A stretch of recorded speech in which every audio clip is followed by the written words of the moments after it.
Well, because the truth is, you can throw as much money as you want against marketing, but if you can't deliver, it'll do you no good. Yeah. Operations has to work. That's right. Welcome to The Deep Dark, a business podcast where we ask seasoned minds to excavate their history, pulling out the best insights, the hardest moments, and yes, golden epiphanies. Somewhere in the stories and laughs, we all get a little smarter and feel a little better about our own business ventures. Remember, if it didn't hurt, it doesn't count. Your hosts are Chris Lyon and Tim Douglas at the Fidelis Creative Agency. So strap in and get ready as we plunge once again into The Deep Dark.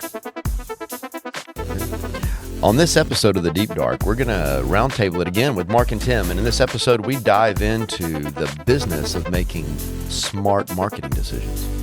Strap in, grab a coffee, and get ready to hash it out. So what I'm thinking here is what I really want to talk to you about is there's a lot of confusion in our business about what a creative agency is, what marketing is, but more than that, you know, people get a little thrown off when they start to have to do math, right?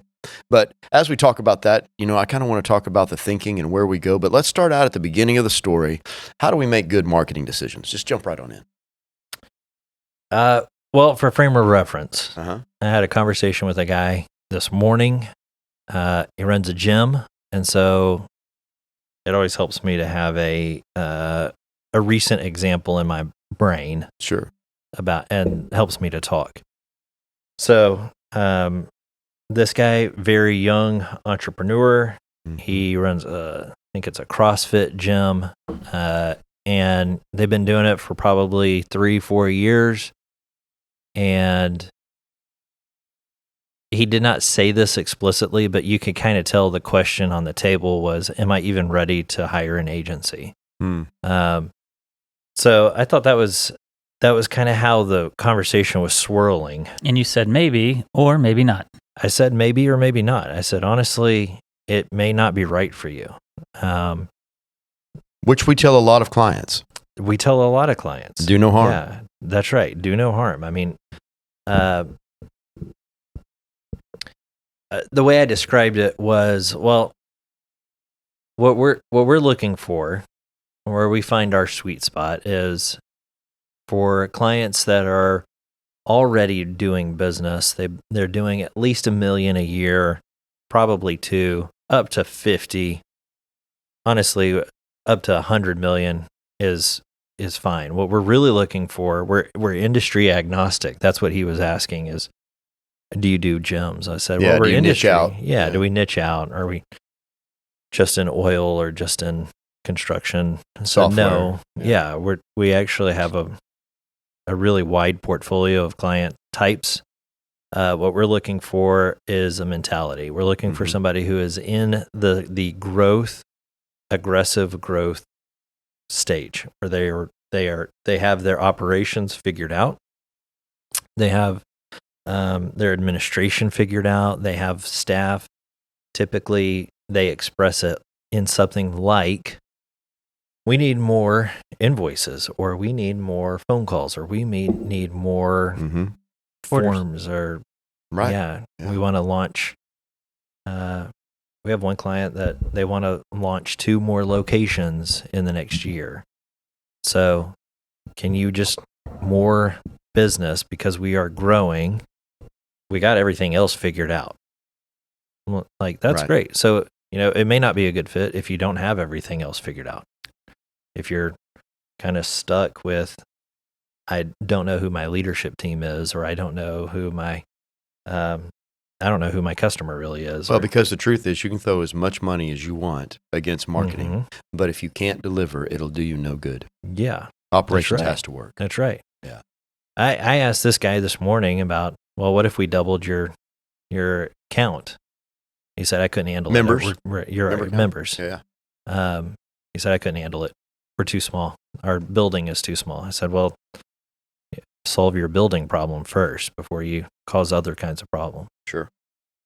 But marketing does cause problems. I mean, good marketing that is performing well should begin to break you in some way because marketing dollars are performing. That's right. You're going to have to scale it. It creates a whole new set of problems. Yeah, there's a metaphor of a bathtub. If you start filling the bathtub up, you'll start to see where the holes are. But the solution is not to turn off the water. The solution is to plug the holes so that you can fill up more. Mm-hmm. So businesses that are not ready to engage on that level, don't do this yet. For him, he was getting there. He's getting to that place where he said, well, we're getting a new building. We're getting our staff is there. If we'd made a couple of moves, which we're planning on making in the next couple of months, we're going to need a lot more members. This is a very easy case, by the way. It's very small and simple kind of business. But it shows what you're talking about. Yeah. And so I said, well, if that's the case, then yeah, we can work on getting you some members. Mm-hmm. That's going to be a good thing. Now you have a couple of decisions to make. If that is the goal, you need to allocate budget, and you need to, with that budget, figure out what you want to do with it. It might be that you want to hire a person, but that person is going to be very limited, and they're going to be immediately, if they're good, they should say, thank you for hiring me. Right. What's my budget, and who is my team? The budget is the biggest part. Yeah. It really is. As you come down to it, it is. Yeah, you want to make something real. Right. Put a dollar figure on it. Because let's be truthful. Many times businesses at that point, when they figure out that they don't have a sales problem, they have a marketing problem. Mm-hmm. And as they get there, they come to it and they say, hey, they come in all the time. What I need you to do is I need you to purchase me some stuff on Google, and I also need some Facebook ads. Yeah. And then we tell them it's far more complicated than that. Yeah. What you really, to oversimplify some of the problems that you're going to get if you start, hey, just do me a Facebook campaign. Well, if you hired in-house, or you staffing it yourself, or if you're trying to do it yourself, what happens when that person calls out sick or goes on vacation, or if you have turnover, your employees turnover? You can set up systems, but what often happens is they'll start it and it's going good, and then something inevitably, it's business, it's life, the world's a dynamic place, and things change. Right. It'll drop off. And so you get this kind of start-stop motion going. And so you can see, often you'll see it in the P&L. That's right. Right? You'll see it actually working or figuring out your systems, and it'll stop. Right. And so it'll do that sort of thing. An agency, what's beautiful about an agency is that we're contractually obligated to keep things moving all the time. Yeah. So I have those same kind of problems as a business, but our team is positioned to never let it turn off, to never let it stop. Right. So how do you go about that? Let's talk about the math. Let's talk about that budget part first. Math. Right? But what I want to do is also, as we are going through this budget part, what you can't forget as you're looking at the budget, that you have to sound good and look great the entire time. That doesn't stop. And so there's actually two different pieces that are working together in kind of like conducting a symphony to make this happen and to make it happen correct. So how is it? So they come in, and they are the first thing after you talk about it and you kind of give them an overview. What's the first question they always have? What's this going to cost me? What's it going to cost me? Right. And no matter what you do, that question's coming, which, hey, if I'm a business owner, that's what I need. I get it. That's right. I would ask the same thing. That's right. So breaking this into two parts. We pay for marketing too. Yes, we pay for marketing too. And we drink our own medicine. Yeah. Doctor, heal thyself is kind of like how we go around this. But yeah, so let's talk about the math. Okay. What's this going to cost me? The way I usually answer this, I encourage business owners to normalize this, to take the guesswork out of it, to demystify it. There's a ton of different ways of saying that. But what I am interested in is healthy businesses. I'm not interested in we talked about if you've solved problems before engaging us. I'm not interested in causing the kinds of problems people cannot grow from. I'm interested in constant and consistent deliverance, right? So we always suggest that you put your marketing budgets on a percentage based as related to your overall revenue. Yeah. Gross revenue. That's so if, there's a rule of thumb, and you can all Google this, but 10% is pretty normal. That is a growth oriented thing. Now, mom and pop taco shop, they shouldn't spend more than 4%. I mean, that's right. Right. Yeah. Software as a service, you More should than be 10%. up at like 30%. Right. If you're you get into startup worlds in Silicon Valley, I mean, they're at like 40-50%. I mean, They are. Right. It goes crazy. But you also have to look at that just like you look at your electric bill. Yeah.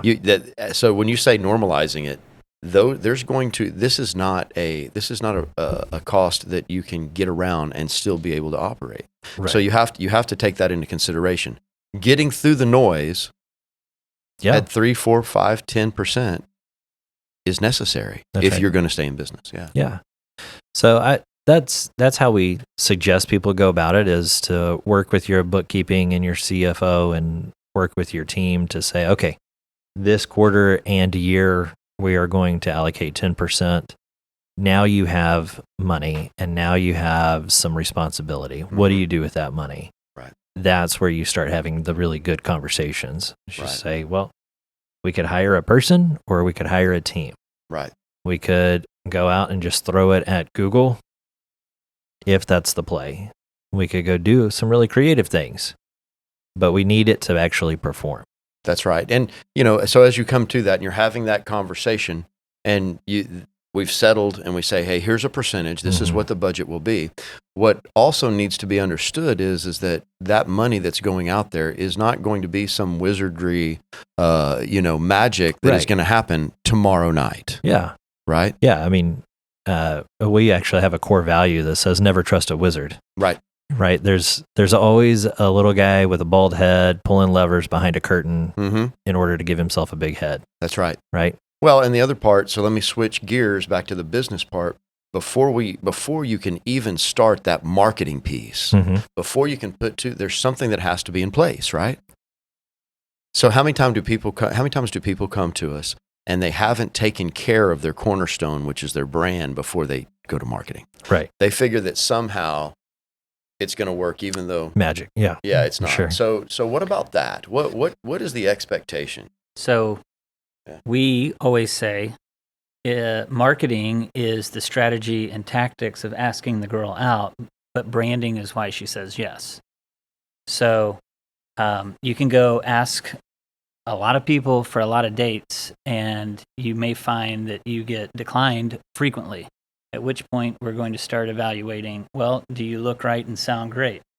Because if you don't, or you got halitosis, or you've got some other real serious issue that is not engaging with your core audience, then that's going to be a problem. So we always work to fix both simultaneously. And that's the power actually of integrated marketing, is that it's brand informed. All the marketing is brand informed, and it's consistent, and it doesn't work in opposition to itself. It works consistently across all platforms all the time. And that's where we've found it to be most powerful. Yeah, let me clarify one thing. When you use the word integrated, it's kind of a buzzy word.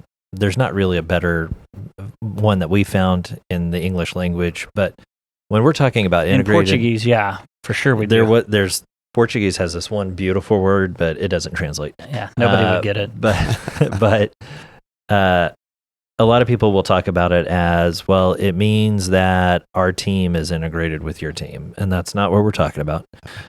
Some people say your AI and your SEO and your blog and your email, they're all integrated. Not what we're talking about. When we talk about integrated marketing, what we're saying is that your brand, the guts and the idea and the vision that you have for your company, is a through line all the way through your website, through your media, through your design, through your copy, through your blog and your SEO and your advertising pieces out in the world. They all look and sound the same. So you look right, you sound great, and eventually we want to see driven revenue. That's what integrated is about. Mm-hmm. Absolutely. So the other thing I want to bring out is when you say 10%, are we just talking about ad buy? What are we talking about? No. We're talking about the whole thing, right? So it could be, hey, we want to see these objectives met in Q3. That might be a full rebranding of your company. It might be a website relaunch, so we need to invest there. It might be after we do all of that base work, it might be pushed out into your ad spend. It might be pushed out into 40 different platforms. But when we're saying 10% of your gross revenue, that gives you a ballpark. It gives you a playing field by which you can start making some better decisions. Absolutely. So what do we say to, we're doing everything that Mark just brought up, and the person comes to us and they say, hey, you know what? That's great. My gross revenue is $1 million a year, but I need to be at 2. That's my goal. So where's the 10% come from? The million or the 2? So do you do it off of historic data or do you do it off of projections? Absolutely. That's good. Okay. So if somebody came to us and said that was the case, I would say to get you started, let's do it off of the historic data. So let's do 100,000 over the course of a year. And then what we'll do from there is we'll be able to prove that the things are working. You'll start to get a sense and a feel of, this is going in the right direction. You'll start to see some trends. Our team will start to see where it's effective. And then, not to over promise here, but at some point you start to see, I've put in $1 and I got out $2. I want to see more. Right. How many dollars can I put in? Right. How much can we invest in this to actually drive it? Which goes back to, people have this impulse that marketing is expensive. Well, bad marketing is expensive. True. Yeah. If you're buying impressions. That's right. Yeah. And good marketing is not expensive because good marketing should be doing a multiplied return. At that point, it's a matter of, great, how much money could I give you? It's it feels hard, right, to be allocating that amount of spend. And because it pinches, and we as small business owners, we know about that. Yes, There's a trust factor. Absolutely. There's a trust factor. It's I want to be able to flip a switch and turn the thing on, and then it just goes. Whereas it really does take a little bit of time to build the systems and to make sure that they're working. It goes back to, why don't we spend the least early till we find out what is performing the best, and then you can spend the most on the thing that actually does perform. Yeah. We often say we're not going to make marketing douchey, right? That's something we say because here's what happens in the market. You go to the cheapest alternative many times and you get burnt because they send you in a direction that is, lack for a better term, very vanilla. It's been done over and over again. And somebody has promised they didn't even tell you what they did, so no clue. It kind of violated a trust. No there. clue. Yeah. And then at the end of that, you look at it and said, man, I took good money. I threw it out and I threw it out against what they told me to work and I got nothing. Yeah. Marketers are the worst. In many ways. We are marketers and we can say that. And we see it every day. The statement is true. Yeah. I'll tell you another kind of story. We worked with a company that was going through a valuation because they were trying to position themselves for a eventual sell. So they were working with somebody in the M&A industry, and they were trying to get a true picture of their business so they could hand it off. And the valuator, the person, the advisor said, "Hey, what are you doing for marketing?" And they said, "Well, we have these 2 or 3 people in here, and this is what we've been working with." And he said, "We really want you to be working with an agency, and we want it to be like I described, That's right. a line item to percentage, because when you go through that eventual transition, the contract between and a good relationship with an agency is a much more transferable, a much more of a reasonable and trusting kind of relationship versus what happens if your staff leaves? Mm-hmm. Who has all of the operational memory? Who has all of the responsibility to actually make the business perform? Right. And so what you're starting to see is M&A is wanting an agency relationship attached to the business. So that there's a kind of a auxiliary third level kind of value there. Well, and it's true, whether a VC or a PE, as they come in that M&A process and it's going through, now they're pretty much dictating, you're going to use an agency. Yeah. Even if you have an internal liaison to get that there, but being able to allocate a percentage as they're looking at the books is something that they can count on what's going to happen, especially if you already have a history that shows a return. That's right. That's right. So, there's a thing happening right now called the silver tsunami where the boomer generation is starting to work a lot more with mergers and acquisitions, and they're trying to sell their businesses. This is one of the key factors that a lot of M&A is looking for. Mm-hmm. How reasonable of business continuity can they bank on? You just hit the continuity piece is huge. And so we come up with a percentage, we say, here's what's going to happen. And the next piece is if we already have them looking good and sounding right, then we're going to move on. And what's going to happen in this marketing piece is that there's going to have to be a strategy. Mm-hmm. So most people think that that's just a copy and paste, right? Most people do think that. That's right. true. Yes. Right. It's not right. Right. That's not a good way of looking at that. Mm-hmm. Every business is different. I mean, just right down to its DNA. And right. so, part of the douchiness of marketing, though, as a little sector, is that it really it behooves a marketing agency to have a stamped out set of processes, or this one tool or one or two tools that they use, and it's a stamp out process without really understanding the specific needs of that company. So that's part of what is so problematic about that, is that people rarely take the time on the front side to get to deep understanding, to know what are the real objectives, and then let's get very creative with a multitude of brains around a table to figure out how we're going to go at it. That's a unique component to good marketing. There are other agencies who will niche out in one thing. So sure, just jewelry. Or jewelry's a great one. That's right. I only deal with jewelry. That's fine. But if you're a jeweler who has a thing that the world has never seen before, and you're in their system, your ads are going to look just like your competitors. Mm-hmm. Your whole system, the language on it, the idea of it, the gut feeling of your marketing is going to be kind of rubber stamped out. Yeah. And, I want to add into that. It also really matters what your annual price tag for your client is. It really does matter. Yeah. Because if you have a service or you have a product that's expensive, and the $150,000 mark comes to mind here, I know it's a little bit less. But as you do that, we're always going to have that consistency of the digital spend that's above, really for vetting, but now we know that it goes into the referral business. And so marketing has to be pointed, and the tools have to be pointed towards referral. And people think of word of mouth as the referral, but there's so much more to it. So it's being able to sculpt that actual strategy that's there. That brings me to, the thought process in it.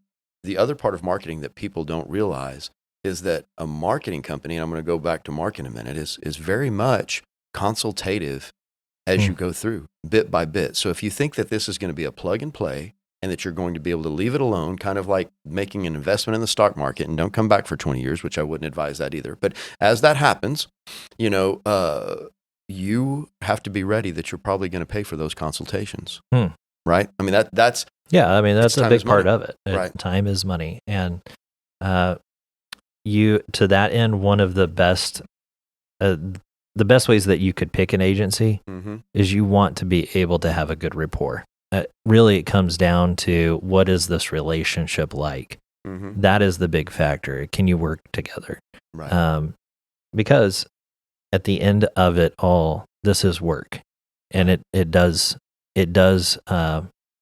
We have another core value that is we're blue collar creatives. We roll up our sleeves literally and get to work.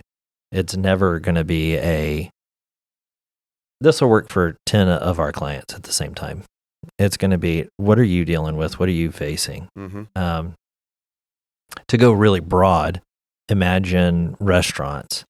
The marketing that works for McDonald's is not going to be the same marketing that works for Olive Garden, or the same marketing that works for the mom and pop who has a $60 base plate, right? It's going to, those messaging points, the target markets, the where your customer lives, those are all going to be different for all three of those. They are.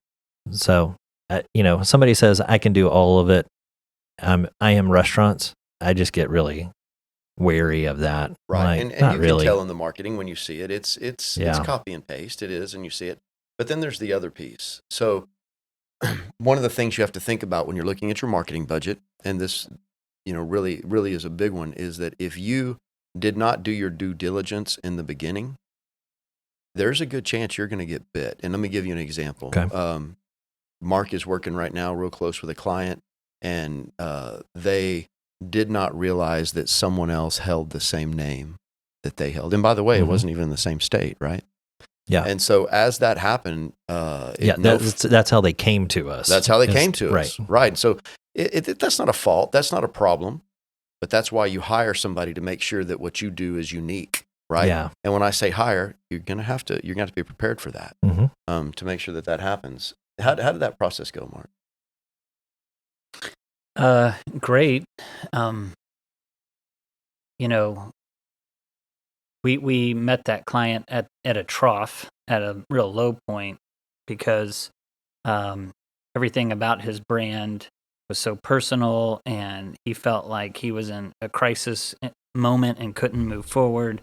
And so we had to start where sometimes we get the opportunity to start. We love it when we get to start on naming, right? And even though he wasn't a startup per se, it felt like it because we were starting over at zero.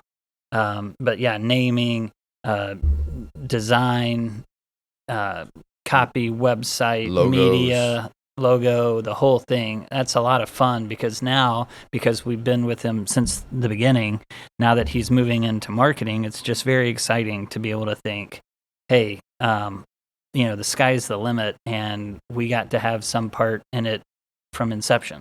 Right.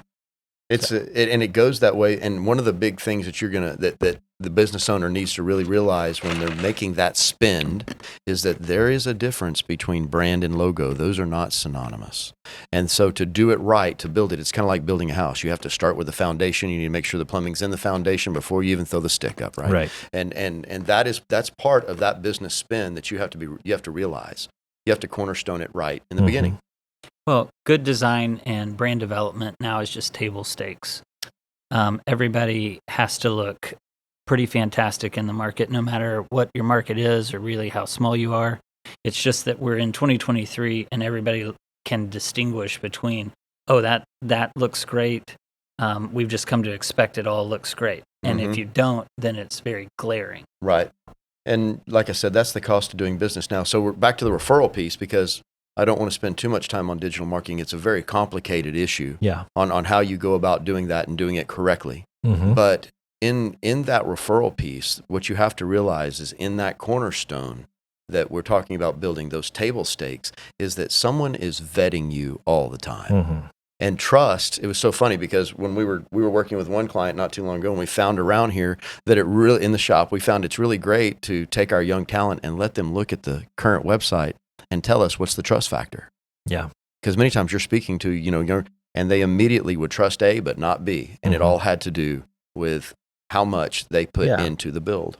Yeah. I mean, if you're a company and if your average ticket item, if your invoice or whatever your contract is over $20,000, I just threw a number out, but if you're a $500,000 ticket item, the thing that you're competing against is not your visibility. It's not how great your TikTok is doing. What people are caring about is, can I trust this person with such a large amount of money. large amount of money? And so Mm-hmm. the first thing, it's not that your website is out there with high conversion metrics and that it's out with 400,000 views on it. What you're looking for is a pretty specific audience base. And so you might only have 20 people look at your website, but when they look at it, it better be right. Because that is the thing they are looking for is trust. Can I trust this person? And if they go on it and it's janky and has, because you only have 2 or 3 clients a year, so why does it matter? Mm-hmm. It's just violating of the whole process of what it's like to work with you. That's what they're trying to find out. What's it going to be like to work with this person? Right. So we work a lot here in what we call the funnel. And part of that funnel is ours, and part of that funnel is the clients. And really what that means is that up until that part in the funnel where the leads come in, that's a big part of marketing. Yeah. Right? We need to know those. And one of the things that happens is that's actually where the spend is going to. The sell part is up to you. Right. Right? We can't promise you that you're a good closer. That's a hard one, but we can look at that and say, well, we have on a percentage, we have a good feeling that we can find those leads for you. But once again, as a core value, don't trust a wizard, right? Right. So if somebody comes into you and says, hey, I'm thinking about switching marketing companies. I'm spending X amount of money, but they have promised me 1 million impressions, right? Talking about the math of marketing. Mm-hmm. What do you say? Well, that's a tough one just because Mm-hmm. I'm not sure what the company is. I would probably back up a little bit and say, what does 1 million impressions do for you? Yeah. What does it matter? How is that converted? How does that convert? Does it is that even the issue that you're having to solve? Do you need 1 million impressions or 100,000 impressions? Do you need really fundamentally something different? Right. So I would probably take that as okay, let's back up and actually look at what is the real problem to solve. Mm-hmm. Is impressions to me speaks about you have some goals and you think it's going to be there because you're more visible. Well, visibility may not be what matters. Mm-hmm. Trust might be a bigger part. You might not have a visibility problem. You might need to inform your market. They may not even know what to do with you. And so you might have an education problem. Right. There's a lot of different types of problems that marketing can solve. That's right. What I would again be pushing that person to is, I'm sorry that it's not working out with your current agency, but if we work together, we need to be on the same problem set. Mm-hmm. Yeah. So, part of that is analytics. So we dig deep into analytics. Now there are certain times when, truthfully, marketers can't tell you why something worked. I'm going to give you an example. Super Bowl commercial, right? We may know how many people looked at that Super Bowl commercial, but that may turn into real revenue or it may not, depending upon how that goes. And so there is a bit of trust factor where you're looking at this and you understand, hey, there is a tertiary effect that for some reason my revenue went up. Right. And so for some reason people went out and found my website, but all I did was a PR piece and it worked. Yeah. Right? Yeah. Yeah. I guess to articulate that the way I would see it is to say that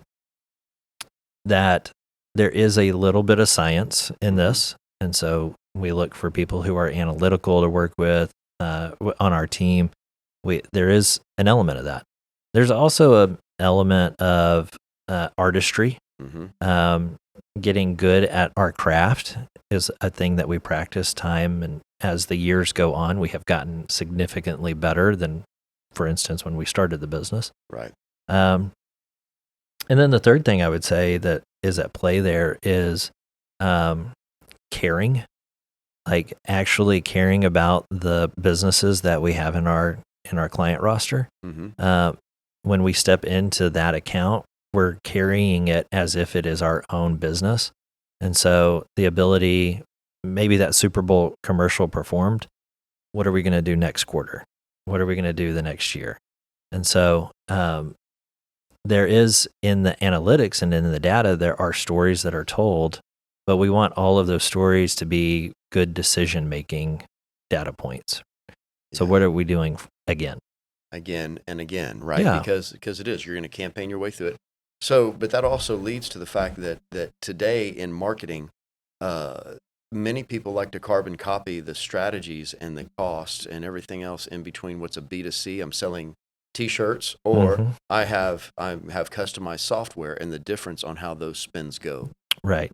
Yeah, you're going to run into problems there, even just in the pragmatic sense of what the platforms will allow, or what are the tolerances of money. I want to pause here and just say, we're talking about Super Bowl ads, but to be clear, we've never placed anything on a Super Bowl ad. Sure. Right. We focus on small and mid-sized businesses, and we really focus on in Texas. Absolutely. And that's what we're passionate about, is seeing businesses succeed in the state we care about the most. Yeah. So I just wanted to put that out That's there. good. You mean you don't care about Vermont? No, screw Vermont. These people are the kind that wear, socks with their Birkenstocks and do a whole lot of other things that I'm not ever going to sign off on. But in Texas, we care about businesses in Texas thriving. Yeah. So. Yeah. And understanding how the ecosystem works here, the economics really does make a big difference. Yeah. That was a great interjection.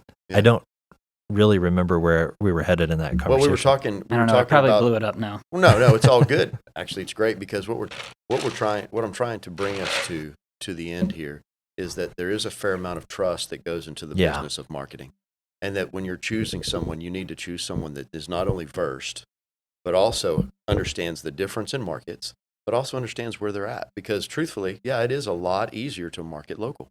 Mm-hmm. It truly is. Well, and to shoot straight, and to not make these brazen, enormous promises, to be really candid about, look, these are the things you're facing. This is going to be really hard. It's going to take 3 months to get to a point where you feel like, all right, we're really moving. Like that's just the nature of effective marketing, is that you have to build systems and you have to plug in a whole lot, and it takes time for Google to really recognize the effort and that it's a legit thing. And the complexity of marketing efforts is significant. Yeah. So it is. Yeah. I think that's why having a team who stays up to date and versed and stays sharp and can kind of by the necessity of having multiple types of clients, it means they have to stay really knowledgeable about the industry and what's available and what's effective. This, to me, is one of the reasons you might pick an agency over an in-house person who, after some time, knows your product or service, but doesn't really know everything else that could be done. Right. So let's talk to the audience real quick and close this thing off. And here it is. So I have a business. The business is okay, but I want to grow. Yeah. And so I am out there. I am shopping. I am talking to different marketing agencies. What is the one key as you go into that?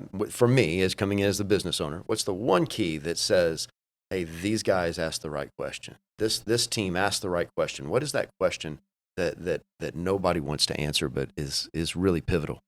Right. Because That's a great question. Well, I would come back and say, because nobody really wants to do it. Been in many sales meetings, but you got to get to the numbers eventually. And that question's going to come up. How much does it cost? And so be ready. You're going to find a wide variance. There's going to be folks that commoditize it, and they try to get you for a low amount and recurring. Yeah. There's folks that are going to shoot straight with you. Yeah. I mean, your question was good. It's hard. It's a hard question to answer just because it's kind of generalized. But if I had advice to a broad array of business operators who are interviewing multiple types of agencies, I would say that you probably really just need to be looking for a really good fit. Is this a team that I can work with? Mm-hmm. Do they have my best interest at heart and not theirs? We spend a lot of time highlighting where marketers choose their best interest over the businesses. That's not something that there's just a lack of integrity when that's done. So, yeah. So like, how transparent are they? Are they great communicators? yeah, Are they intelligent? And then are we values aligned? Like, and also outcomes aligned. Like, Mhm. if the revenue is driven and in an explosive growth, then the marketing should grow alongside it, right? I mean, that's real alignment. Is we do a heck of a job and you guys explode in growth, then the next thing that we know is that our contract grows, and Right. that's because we're doing good stuff. right. Yeah, I mean, I think at the end of it, it is, are these people I can work with? Because Yeah. we tell people this. Look, it's work. It's hard. Marketing is hard. Your business is hard. The market is hard. The economy is hard. Right. That's not the question. It's can you work with somebody through all of the hard things? You're picking a right partner. Yeah, are you picking the right partner? And I guess, the other thing that I would put out is make sure that what is built and what you are doing is owned by you. Yeah, Yeah. that's a good point. That's because many times we have clients that come in here that basically They've held stuff hostage. they hold them hostage. Everything from their website to collateral to a number of other things, and you don't own it. Our mission, that would be direct to me. That would be directly against our mission as an agency. Mhm. Our mission is because we believe that successful businesses are inherently good. They push blessing into the earth. We push brands to deeply connect with their perfect market. Right. Holding a website or a marketing campaign hostage, completely opposite of what we're trying to do here with our agency, Yeah. our business. Now, I know we could sit here and talk about this for an hour, but I'm not. I'm hoping that the audience today understands how the budget comes to fruition, what that looks Yeah. like, why it does, to make sure that you own everything. But the bigger part of all of that is to make sure that you're partnering with the right person. Yeah. Anybody here on our team, I think, could sit down with a business owner and help them understand their marketing budget. Mm-hmm. Again, we want really informed clients, Right. never in the dark. Right. And we have happy clients for the most part. I mean, Yeah. you always have a few that are tough, but that's reality. Yeah. But it's true. Yeah. Yeah. Successful. 2020, there was a lot of unhappy business owners out there, but we're very proud of how we stuck with our clients, help Mhm. get them through it. That's the business Yeah. of marketing. Yeah. All right. Thanks, Good. guys. Yeah.